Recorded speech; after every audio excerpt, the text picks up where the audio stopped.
سزاکانی ئەمریکا بۆ بانکە عێراقیەکان هەرزوو و کاریگەریەکانی لە بازاڕەکانی دراو دەرکەوت. نرخەکان بە جۆرێک ناجێگیرە، کەسبکارانی ئەو بازاڕە مامەڵەی هەوایی پێوە دەکەن.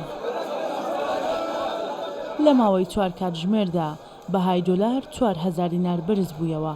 بۆیە چاوەڕێم دۆخە لە ناکاوە نەبوون کە دینار زیاتر بەهاکەی لەدەست بدات. کەس نازانی چی بەسەر دێ لەبەرەوەی بازاڕەکەی ئێستا وتە بازاڕێکی سیاسیە، لەبەرەوەی ئێستا باردۆخی ئەمریکا عێراق باردۆخە سیاسیە. زەرەری کردیان ملیۆن دۆلار فرۆش، هەمووی زەرەری کردیان، هیچی قازانجی نەکردیان، هەمووی خەسارەتمەندە. دۆلار فرۆش نییە زەرەری نەکرد بێ لەو بازاڕە لە 147ەوە خەڵک دۆلار دەفرۆشێ وڵاتیش دێ دۆلار دەکرێت هەموو دینارەکان لەسەر ئێمە ماوەتەوە.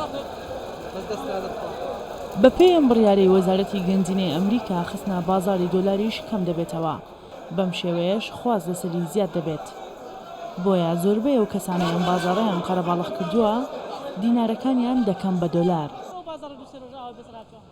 سەرۆکی ئەنجومەنی بازاڕی دۆلاریش دەڵێت ئەم زەنگە مەترسیدارە و باشتر وایە هاوڵاتیان هیچ مامەڵەیەک بە پارەکانیان نەکەن.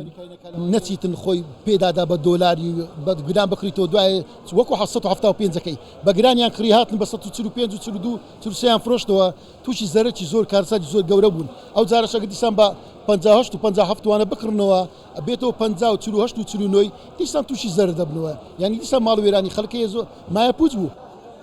بانکی ناوەندی تا ئێستا نەیتوانیوە پرسی بە قاچاغبردنی دۆلار بۆ دەرەوە و بابەتی سپیکردنەوەی پارە چارەسەر بکات.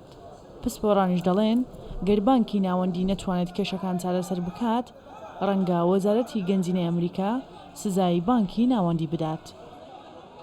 هەروەک دەڵێن ئابووری و سیاست دوڕ و یەکدراون. ململانەکانی ئەمریکا و ئێران بازاڕەکانی عێراقی تووشی شڵەژان کردووە. سزادانی بانکەکانی عێراقی ژنان وەزارەتی گەنجینەی ئەمریکاوە هەندێک دیکە بازاڕەکانی تێکداوە و ئەوەی ناڕوونیشە لای هاوڵاتیان چارەنووس و داهاتووی بەهای دیناری عێراقیە. شەیمە وایس، کوردستان 24 هەولێر.